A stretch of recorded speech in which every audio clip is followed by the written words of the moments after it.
नमस्कार दोस्तों, एक बार फिर से आपका Sarjeet mobile tech YouTube channel पर स्वागत है। आज हम बात करने वाले हैं वन प्लस 11R।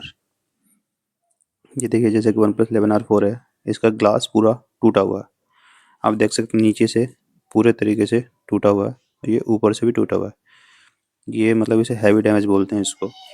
तो ऐसे किसी भी कर्व फोन जो हैवी डैमेज है उसका ग्लास चेंज करने का सेफ तरीका क्या है और उसको कैसे सेफ तरीके से हम उसे चेंज कर सकते हैं, ये पूरा डिटेल से बिना कट के इस वीडियो में आपको बताने वाला हूँ। तो आप इस वीडियो को पूरा बिना कट बिना स्किप वॉच कीजिए, आपको बहुत कुछ सीखने को मिलेगा। बीच में मैं वीडियो इसलिए नहीं बना पाया क्योंकि दीपावली के टाइम में मेरे हाथ में अनार फट गया था। अनार फटने की वजह से पूरा हाथ मेरा जल गया था। आप अभी देख सकते हैं, वीडियो में दिखता भी रहा होगा आपको। अभी काफ़ी कुछ रिकवर हो गया, लेकिन फिर भी अभी निशान है, तो कुछ अभी दर्द है इसमें, लेकिन कोई नहीं, फिर भी आपके लिए मैं प्रयास कर रहा हूँ मैं। और आपसे यही रिक्वेस्ट रहेगा कि अगर आपको मेरे वीडियो से कुछ सीखने को मिलता है, कुछ भी इन्फॉर्मेशन मिलती है, तो आप मेरे वीडियो को लाइक और सब्सक्राइब ज़रूर करें, कमेंट करें। अगर आपको कुछ पूछना है तो आप मुझसे कमेंट बॉक्स में पूछ सकते हैं, कुछ बताना है, कुछ बातचीत करनी है तो मुझसे कर सकते हैं। आप मेरे पर्सनल मैसेज भी कर सकते हैं, लेकिन आपके कमेंट करने से और कुछ पूछने से हम सबको मोटिवेशन मिलता है। ये भी मेरा नया चैनल है, स्टार्टिंग है, तो धीरे धीरे आप सबका मोटिवेशन बहुत ज़रूरी है, तो लाइक और सब्सक्राइब जरूर कीजिए। चलिए, तो फिर देखते हैं पूरा प्रोसेस कि कैसे हम वन प्लस 11R का ग्लास चेंज करते हैं। अभी हम फ़ोन को डिसेंबल कर रहे हैं, तो डिसेंबल का भी थोड़ा सा आप लोग ध्यान रखिएगा। कभी कभी जल्दीबाजी में, जैसे यहाँ पे अभी मैंने आपने देखा होगा एक पेज खोला, जो बोर्ड पे पेज लगा होता है, स्क्रू जो होता है बोर्ड पे कसा होता है, तो कभी कभी हमारे को दिखाई नहीं देता, हम बोर्ड को ऐसे उठाने की कोशिश कर देते हैं, तो कभी कभी डैमेज भी कर देता है। आप फ़ोन का पूरा सामान बाहर निकाल दीजिए ग्लास चेंज करते समय। बैटरी हमारी चिपकी होती है, फ़ोन को कुछ देर तक हम गर्म करेंगे, और गर्म करने के बाद इस पे जो साइडों में मैंने जो लिक्विड यूज़ किया, आप कोई सा भी लिक्विड जो भी आप यूज़ करते हैं वो यूज़ कीजिए, जिससे क्या होता है बैटरी जिससे चिपकी होती है वो थोड़ा सा सॉफ्ट हो जाता है, और गर्म करने के बाद वो थोड़ा सा लूज़ हो जाता है, जिससे कि हमारी बैटरी ईजिली निकल जाती है। तो आप लगा के फ़ोन को प्रीहीटर इस पर रख के, प्रीहीटर पर रख के थोड़ा देर तक छोड़ दीजिए, इसे ग्लू लगा दीजिए। 15-20 सेकंड बाद आप देखेंगे कि आपका बैटरी बहुत ईजिली हल्का सा प्रेस करके एकदम से बाहर निकल जाएगा। किसी भी बैटरी को निकालते समय किसी भी नुकीली चीज़ का यूज़ मत कीजिएगा, क्योंकि जैसे नुकीली चीज़ का यूज़ करेंगे और हल्का सा भी लगता है तो क्या होता है, बैटरी एकदम से जल जाती है, आग लग जाता है उसमें। सारे पत्तों पे अपने टेप लगा के उसे बंद कर देंगे हम, ताकि जब हम प्रीहीटर पर रखें तो कहीं चिपक ना जाए और कटने के चांसेस बहुत कम रहे। आप देख सकते हैं मैंने भी हमेशा टेप लगाया है ये, और जहाँ पे हमारा ज़्यादा टूटा हुआ ग्लास होता है वहाँ पे हम टेप से हम उसे लगा दें, और बहुत ज़्यादा टूटा हुआ तो आप उसे आजकल यूवी ग्लास या किसी भी टेम्पर्ड ग्लास उस पर लगा के प्रॉपर तरीके से यूवी कर दें, ताकि ग्लास का टुकड़ा अंदर डिस्प्ले में ना मर जाए। तो इस पर मैंने सिर्फ टेप लगाया हुआ है, नीचे का साइड से हमारा टूटा हुआ था, तो पूरे एरिया पे मैंने टेप लगा दिया ताकि ग्लास का टुकड़ा अंदर डिस्प्ले के अंदर ना इंसर्ट हो जाए। आप देख सकते हैं। और कर्विंग ग्लास का काट निकालने का सबसे, अगर आप देखिए, दो तरीके होते हैं, या तो इन फ्रेम कीजिए या आउट फ्रेम कीजिए। आउट फ्रेम मतलब डिस्प्ले को बाहर निकाल के फिर ग्लास चेंज कीजिए, या फिर इन फ्रेम मतलब कि डिस्प्ले को फ्रेम में लगे लगे आप ग्लास को कट कर लीजिए। तो ये हम इन फ्रेम कर रहे हैं, तो साइडों से दोनों कोनों को हमने ब्रेक करना होता है, ग्लास को हल्का हल्का सा ब्रेक करना है, और यहाँ से ग्लास के टुकड़े को साफ करना है। ब्रेक करने से ये होगा कि हमारा जो वायर है इजीली इंसर्ट हो जाता है यहाँ से।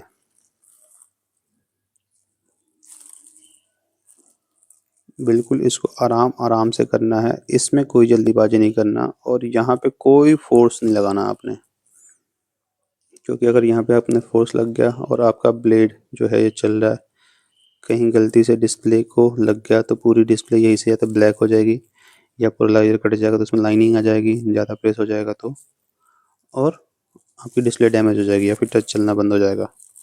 तो इस काम को थोड़ा सा प्रैक्टिस करके कीजिएगा, कभी भी सही डिस्प्ले पे आप एकदम से मत कीजिएगा। पहले आप इसको प्रैक्टिस कीजिए, प्रैक्टिस करके ख़राब डिस्प्ले आप कुछ परचेज़ कीजिए, मंगाइए अपने पास और प्रैक्टिस कीजिए, और फिर इस काम को कीजिए। तो अगर आप दुकानदार हैं, आप इस वीडियो को देख रहे हैं, तो आप प्रॉपर प्रैक्टिस करने के बाद ही आप इसको काम को करें। और अगर आप कोई व्यूअर्स हैं जो इस वीडियो को देख रहे हैं, तो आपसे ये है कि आप अपने फ़ोन की रिपेयरिंग, किसी भी तरीके की रिपेयरिंग हो, चाहे वो आईफ़ोन हो, एंड्रॉयड हो, ग्लास चेंज करना हो, हैंडसेट ऑन नहीं हो रहा हो, किसी तरह की कोई भी दिक्कत होती है, बैटरी ख़राब हो, डिस्प्ले ख़राब हो, मतलब एक्स वाई जेड जो भी प्रॉब्लम है, आप हमारे शॉप पे रिपेयरिंग के लिए भेज सकते हैं। अगर आप देहरादून के आस-पास, हमारी शॉप देहरादून में है, तो अगर आप देहरादून के आस-पास हैं तो हमारे शॉप पे विज़िट कर सकते हैं। और अगर आप देहरादून से बाहर हैं तो हम हमारे को पार्सल भी भेज सकते हैं, हम रिपेयरिंग करके आपको पार्सल लगा देते हैं। बहुत जगहों से हमारे पास पार्सल आते रहते हैं, हम रिपेयर करके भेजते रहते हैं, तो उसमें कोई इशू नहीं है। अब देखिए वन प्लस के जो डिस्प्ले चिपकाते हैं अपनी, उनकी एक रबड़ होती है, रबड़ टेप से चिपकाते हैं, तो आपने देखा होगा मैंने साइडों से पहले ब्लेड से रबड़ टेप को काटा है मैंने, तो आप भी हल्का सा वो साइडों से, ताकि हमारे जब हम ग्लास की कटिंग करें तो हमारा वायर फंसे ना, रुके ना, कटे टूटे ना बार बार, इसलिए हम इसको कट कर देते हैं। तो जैसा मैं कह रहा था कि अगर आपका कोई भी फ़ोन हो तो हमारे पास रिपेयरिंग के लिए भेज सकते हैं, और हमारे यहाँ बिल्कुल गारंटी के साथ काम किया जाता है, सारे जेन्युइन और ओरिजिनल पार्ट्स ही यूज़ किए जाते हैं। तो मेरा जो शॉप का एड्रेस है, Sarjeet mobile and laptop care, shop number 30, capital trade centre, ground floor, Chakrauta road, Dehradun. मेरा मोबाइल नंबर है 9997685135। और यूट्यूब चैनल, तो आप यूट्यूब मेरा वीडियो देख रहे हैं तो आपको पता ही होगा कि यूट्यूब चैनल का नाम है सरजीत टेक फिक्स। आप देखिए साइडों में जो ग्लास को मैंने कट किया, उसको बिल्कुल आराम आराम से उसमें ग्लू लगा, ओ सॉरी, कोई लिक्विड आप यूज़ करते हैं उसको लगा के, और बिल्कुल प्यार प्यार से आपने छोटे छोटे टुकड़े को यहाँ से हटाना है। यहाँ पे कोई जल्दीबाजी नहीं करना, क्योंकि यहाँ पे भी अगर हमने थोड़ा सा जल्दीबाजी किया तो हमारा डिस्प्ले डैमेज होने के पूरे चांसेस रहते हैं। तो आराम आराम से ब्रश से आप उसको सारे छोटे छोटे छोटे छोटे टुकड़े को आप यहाँ से साफ़ कर लीजिए। अगर आप इसको साफ़ नहीं करते हैं, अब हम इसमें जब वायर चलाएंगे हम, तो ये छोटे टुकड़े हमारे वायर के साथ डिस्प्ले के अंदर ग्लास के नीचे इंसर्ट हो जाते हैं, तो जो कि या तो डिस्प्ले को मेरा डैमेज करेगा या फिर स्क्रैच कर देगा उस पर।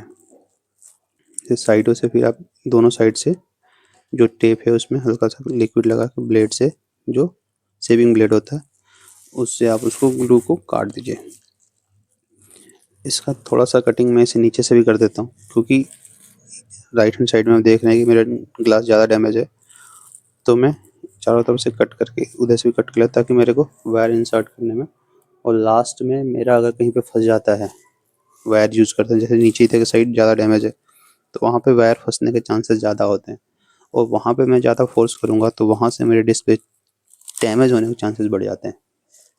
इसलिए इसको पहले ही मैं इधर भी कट कर देता हूँ, ताकि अगर कहीं मेरा वायर फंसे तो मैं एक, जिसे कहते हैं ना कि अलग अलग दरवाजे ओपन करके रखना, एक दरवाज़ा बंद हो जाएगा तो दूसरा दरवाज़ा खुला हो, वो बंद हो जाता है तीसरा दरवाज़ा खुला हो, ऐसे ही ये मेरा तीसरा दरवाज़ा है, तो एक दरवाज़ा इसे यहाँ पे मैं ओपन करके रखूँगा कि अगर कहीं फंसता है तो इस दरवाजे से भी हम निकलने का प्रयास करेंगे। तो इसका भी तरीका वही है कि अपना कटिंग कीजिए, और कटिंग करने के बाद उसमें उसके ग्लास को वहाँ से साफ़ कर दीजिए। देखिए अपना क्या है कि रिपेयरिंग बड़ा सब्र का, मतलब पेशेंस का काम होता है, इसमें आप जल्दीबाजी नहीं कर सकते। अगर आपने जल्दीबाजी किया तो आपका काम गया। तो अगर आप बिगनर हैं तो आप इस चीज़ का ध्यान रखिएगा कि पहला आपका एम होना चाहिए, मेरे काम को हम कैसे सक्सेस कर सकते हैं, मतलब सही तरीके से हम पूरा कैसे कर सकते हैं। अगर मेरा पहला काम सक्सेस हो गया तो कॉन्फिडेंस आता है, दूसरा काम और अच्छा होने का कोशिश करते हैं। तो पहले ये नहीं कि अगर सामने वाले ने 10 मिनट में किया तो मैं भी 10 मिनट में करूँ, मेरा अगर 1 घंटे में होता है तो भी कोई बात नहीं, बट काम सक्सेस होना चाहिए। तो काम जब आपका सक्सेस होने लगता है तो स्पीड ही अपने आप धीरे धीरे बढ़ जाती है आपकी, और कम टाइम में काम होने लगेगा। और आपका काम सक्सेस नहीं हुआ, आपने 10 मिनट में कर लिया, पता डिस्प्ले ख़राब हो गई, तो उस 10 मिनट का करना क्या जब आपने नुकसान कर लिया। तो इस चीज़ का हमेशा ध्यान रखें। देखिए किसी भी कर्विंग डिस्प्ले को हम सबसे पहले उसका एज काटते हैं, जो कर्व होता है, कर्व एरिया को हम पहले करते हैं। हम लेफ़्ट और राइट दोनों को, कर्व को कट कर देंगे, इससे हमारे डिस्प्ले का इजी तरीके से कटिंग हो जाती है। बाकी सबका अपना प्रैक्टिस है, जो जैसे प्रैक्टिस कर लेगा, ये सब सारा रिपेयरिंग सारी हमारी प्रैक्टिस का गेम है, जिसकी जितनी अच्छी प्रैक्टिस होगी उतना अच्छा काम कर पाएगा। तो इस चीज़ की कोई टेंशन नहीं लेने का आपने कि ये कैसे होना, ये किसका ट्रिक कुछ और होगा, किसी का ट्रिक कुछ और होगा। जैसा मैं कहता हूँ हमेशा, कोई क्रिकेट खेलता है, छक्का हर कोई मारता है, अपने धोनी का छक्का मारने का स्टाइल अलग होगा, और कोहली का छक्का मारने का स्टाइल अलग होगा, और आपका रोहित शर्मा का छक्का मारने का स्टाइल अलग होगा, सचिन का अपना छक्का मारने का स्टाइल अलग था। तो हर टाइम के साथ चीज़ें बदलती रहती हैं। अल्टीमेटली गोल क्या है? बॉल को बाउंड्री लाइन के बाहर पहुंचाना। तो आप किसी तरीके से बॉल को बाउंड्री लाइन के बाहर पहुंचाने का आपका काम है, मतलब कि हमारे डिस्प्ले को सही तरीके से ग्लास को कट करके बचा के फिनिश करने का काम है। इसके लिए सबका अपना तरीका अलग होता है, सबका अपना चीज़ ये अलग होता है। तो कोई कहता है कि नहीं ये गलत है, ये ऐसा, इन सब चीज़ों नहीं होता। आपने अपने काम को सक्सेस करना। मेन मोटिव है हमारा बॉल को बाउंड्री लाइन के बाहर पहुंचाना। मेन काम हमारा ये है, मतलब डिस्प्ले को सही तरीके से ग्लास को कट करके बाहर निकालना, बढ़िया तरीके से डिस्प्ले को तैयार करना, कस्टमर का कोई नुकसान ना हो, हमारा कोई नुकसान ना हो। मेन मोटिव हमारा यही होना चाहिए। उसमें टाइम हमारा चाहे 10 मिनट लगे या 1 घंटा लगे। तो देखिए मैंने दोनों साइड से कट कर लिया। अब मैं इसका बीच से कट करना है। तो ऐसे डिस्प्ले को आराम से पहले लेफ्ट कट कर लीजिए, राइट कट कर लीजिए, फिर सेंटर कट कीजिए। तो ऐसे धीरे धीरे आराम से जब कट करते रहेंगे तो आपके डिस्प्ले के डैमेज होने के चांसेस बहुत कम हो जाते हैं। और कंफर्टेबल तरीके से आप इस काम को कीजिए, कोई दिक्कत नहीं है, आपका काम होगा, 100% होगा। और अगर नहीं होता है तो फिर सरजीत इज़ हियर, आप हमारे पास आ सकते हैं या आप हमारे पास भेज भी सकते हैं। सारा डिस्क फ्री वर्क है।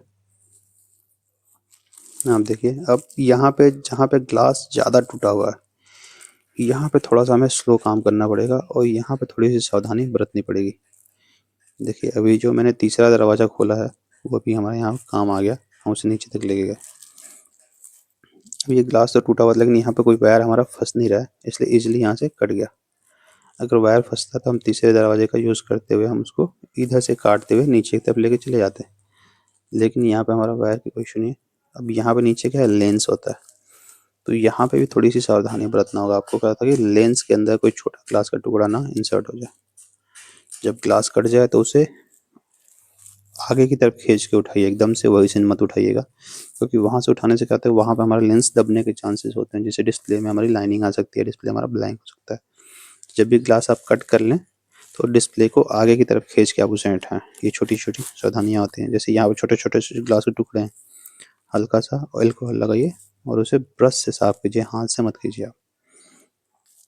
जब ये हमारा पूरा साफ हो जाएगा तो क्लीनिंग, मेन काम हमारा होता है ग्लास को कट करना। अगर हमारा ग्लास को कट करके हमने प्रॉपर तरीके से उतार लिया तो बाकी ये सब क्लीनिंग तो सारे डिस्प्ले की एक ही जैसे होती है, चाहे आप TFT कर लें, चाहे एमुलेट कर लें, चाहे पेपर कर लें, उसका ये ग्लू हटाने का प्रोसेस ऑलमोस्ट सेम है। अगर एक बार आपने दो चीज़ों का, जितने भी कर्व डिस्प्ले है, पेपर डिस्प्ले है, उसमें पहला हमारा एम होता है कि ग्लास को प्रॉपर तरीके से कट करना। डिस्प्ले को फ्रेम से आउट करते समय भी थोड़ी सी सावधानी बरतनी पड़ती है, क्योंकि ये वहाँ पे भी अगर कुछ गड़बड़ हुआ तो हमारा डिस्प्ले ख़राब हो सकती है। लेकिन सबसे इम्पोर्टेंट काम होता है ग्लास को कट करना।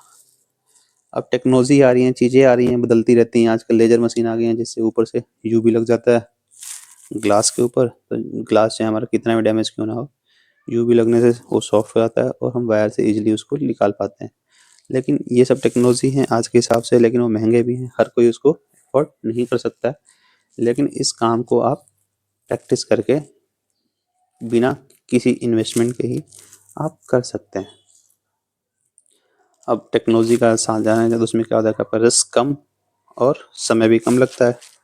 आपने टेक्नोलॉजी का यूज़ किया तो टेक्नोलॉजी का कहीं ना कहीं फ़ायदा तो होता ही है, लेकिन कोई बात नहीं, अगर आपके पास नहीं भी है तो हम आपको ऐसे करके सिखाते हैं, आप इस तरीके के यूज़ कीजिए, आपका डैमेज नहीं होगा। अब ये क्लीनिंग कर रहे हैं हम, इसकी डिस्प्ले क्लीनिंग। आउट फ्रेम करने से पहले ही जितने ग्लू है उसको प्रॉपर तरीके से क्लीन कर लीजिए, ताकि डिस्प्ले को आउट फ्रेम करने के बाद आपको सिर्फ एक टच देना होता है फॉलकॉन से, ताकि डिस्प्ले पे शाइनिंग आ जाए। बाकी किसी तरीके से ग्लू ना रहे, तो ये काम हम सारा का सारा पहले ही कर लेते हैं।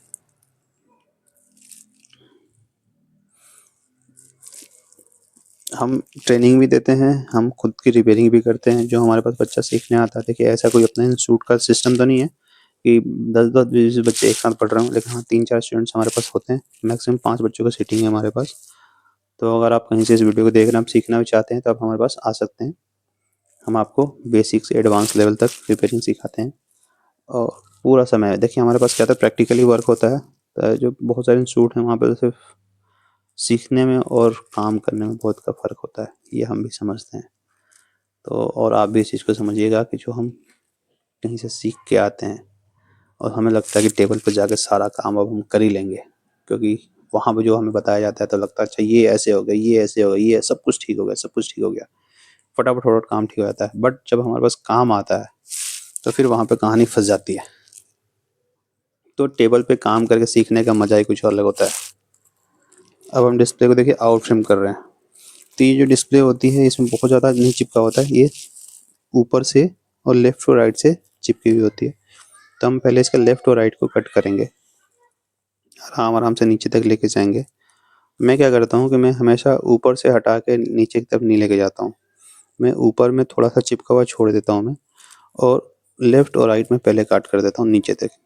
जो मुझे लगता है कि इससे एक बेनिफिट मेरे को मिलता है कि जब हम नीचे की तरफ कट करते हैं, जैसे मैं नीचे की तरफ जा रहा हूँ और अगर मैंने ऊपर पूरा कट कर दिया है, तो जब नीचे में कट करता हूँ, जैसे अभी डिस्प्ले हमारी खुल गई यहाँ से, तो नीचे खींच के नीचे की तरफ आती है और लेंस को टकराने का डर रहता है।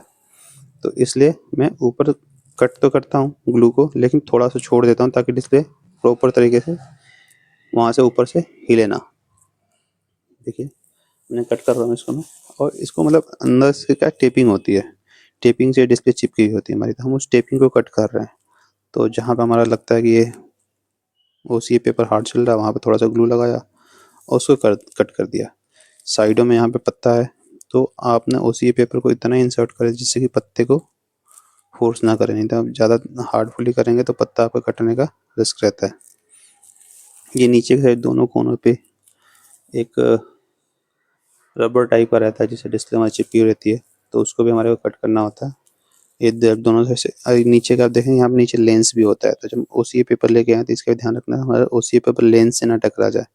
अगर हमारे OCA पेपर लेंस से टकराता है तो भी हमारे डिस्प्ले में लाइनिंग आ जाएगी, डिस्प्ले ब्लैंक हो जाएगा, क्योंकि सारा गेम क्या है, लेंस का ही है। तो नीचे से कट करने के बाद देखिए मैं ऊपर से निकाल रहा हूँ मैं, इससे मुझे लगता है, जो मुझे लगता है, जो कितना सच है नहीं है, जो मेरा अपना लॉजिक है, इससे मेरे को लगता है कि डिस्प्ले मेरी ज़्यादा सेफ है, सेफ तरीके से खेलने का प्रयास करता हूँ मैं, वही आपको बताने का प्रयास करता हूँ जो रास्ता सेफ हो, जिसमें कि डैमेज के चांसेस ना के बराबर हो। ऊपर से कट करने के बाद अब मैं डिस्प्ले को उठा लूँगा, हल्का सा भी नीचे टच हो रहा है, इसे इसे भी कट कर लेता हूँ। वही जो मैंने कहा ना रबड़ सा पार्ट लगा होता है, वो यहाँ पे शायद रहेगा, ये देखिए यहाँ पे मैंने कट किया और डिस्प्ले हमारी ये पूरी बाहर आ गई। देखिए जो वाइट वाइट काला काला सा दिख रहा है, यही टेप होती है, इतना ही हमारा डिस्प्ले इसी की वजह से चिपका हुआ होता है फ़ोन में। तो हमने इसी को क्या करना होता है, कट करना होता है। और डिस्प्ले हटाने के बाद इसको आप ज़रूर रिमूव कर लीजिए, क्योंकि जब पंचिंग करते हैं, क्लीनिंग करते हैं, तो इससे टेप से क्या होता है, फ़ोन हमारा बार बार चिपकता रहता है, वो डिस्टर्ब करता है, वहाँ से डैमेज होने का भी चांसेस बढ़ जाते हैं। तो आप इसको पहले ही रिमूव कर लीजिए।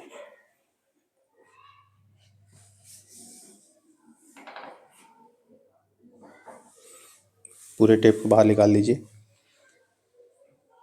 और जब नीचे के साइड ले गए तो लेंस के पार थोड़ा सा सावधानी से कीजिएगा, एकदम से ये नहीं झटके से करे और आपका मोटर स्लिप करके लेंस पे लग गया।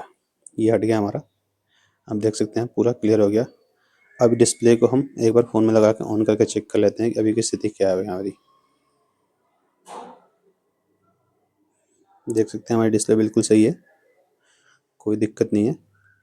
तो इससे ये होगा कि आपको पता लगता है, मान लीजिए यहाँ पे हमारी डिस्प्ले ख़राब हो जाती है, तो आपको ये आइडिया लगेगा कि हमारा काम कहाँ पे जाके ख़राब हुआ है।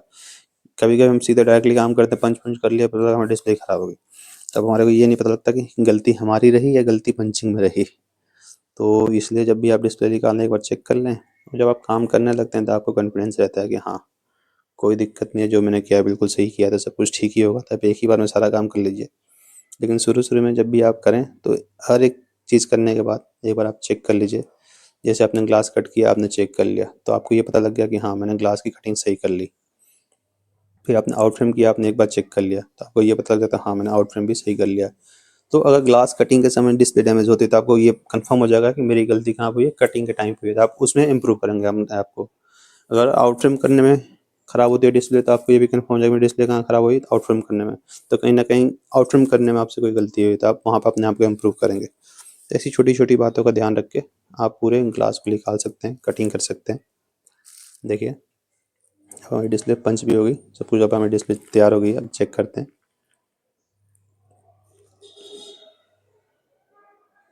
ये देखिए बिल्कुल सही है डिस्प्ले हमारी, बिल्कुल पंचिंग प्रॉपर हो गई। अलाइनमेंट करते समय आप कैमरे के होल को ध्यान में रखते हुए उससे अलाइनमेंट करेंगे तो आपका डिस्प्ले की अलाइनमेंट ग्लास की बिल्कुल प्रॉपर होगी। तो thank you for watching my videos. ऐसे ही मेरे यूट्यूब चैनल को लाइक और सब्सक्राइब कीजिए ताकि आपके लिए और वीडियो बना